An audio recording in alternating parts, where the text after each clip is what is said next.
Hello, I'm Marianne, a final year fine arts student, and this video will take you through the weeks leading up to the degree show.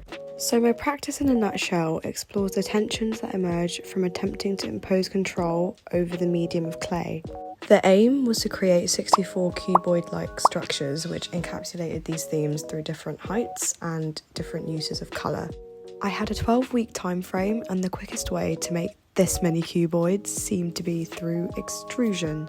This process involves a piece of machinery called a pug mill, which compresses and pushes the clay through a nozzle, and by using different metal plates, different hollow forms can be made. So in order to extrude cubes, I needed 2 square plates, one for the centre and one for the edge. This gap between them here is where the clay will be pushed out of. I used the guillotine for the centre square, which was easy peasy lemon squeezy, and then a jigsaw for the outer edge piece, which wasn't so easy peasy. Since I had to do this by hand with no guide, it took a lot more concentration and control to get the lines as straight as possible. Once completed, I then sanded the rough edges down and tried to get them as even as I could.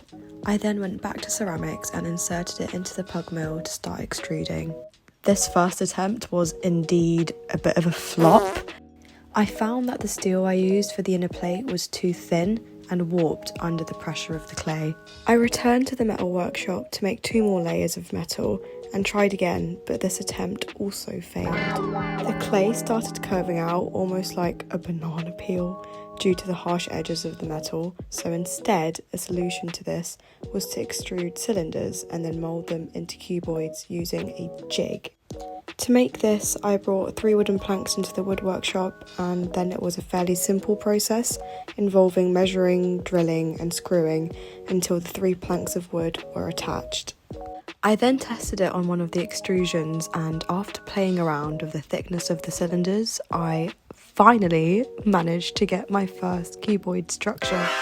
I started by making the smallest ones first at 10 centimeters tall, and then worked my way up in size with the tallest ones being 50 centimeters. After pressing the cylinders into the jig, I'd shape them further using different tools and then cut depending on the desired size. I'd then roll out a slab of clay around 1.5 centimeters thick, let it get leather hard, and then attach it to the top using slip.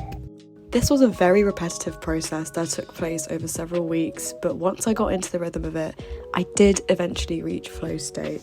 I begin with the intention of precision and consistency, however, imperfection is inevitable, meaning the outcome becomes shaped both by artistic intention and scientific reactions. Through this process, I aim to push ceramics into a light that challenges traditional expectations. The acts of extruding, shaping, glazing and firing introduces risk and uncertainty similar to a game of chess, finding yourself unable to predict your opponent's next move, and this metaphor of chess subtly underpins the work, hence the 64 pieces. Most of the clay I used was reclaimed, or in other words, recycled. People would throw their scrap clay into the reclaim bin, and once it got full, water would be added, and then after a few days the clay would have softened enough to scoop out onto a plasterboard and then left to dry. Extrusion after extrusion later, the day finally came when it was time for the last one, which I was obviously not excited for, at all, but that meant that the time for glazing was approaching.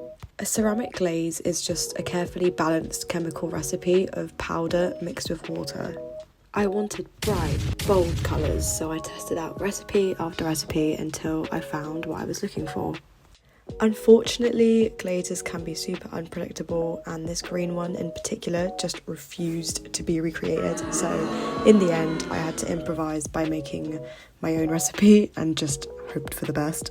I originally planned on having the whole piece glazed, however, this caused trouble both logistically and visually, so I decided to create tiles to rest on top of them instead.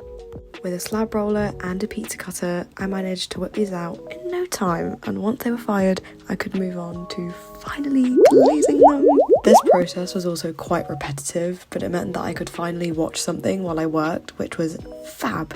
But it also meant my neck was bent the majority of the day, which had me leaving the workshop like the Hunchback of Notre Dame. After everything was glazed, I loaded the kiln, praying the colours turned out even remotely similar to the test tiles, and thankfully they did.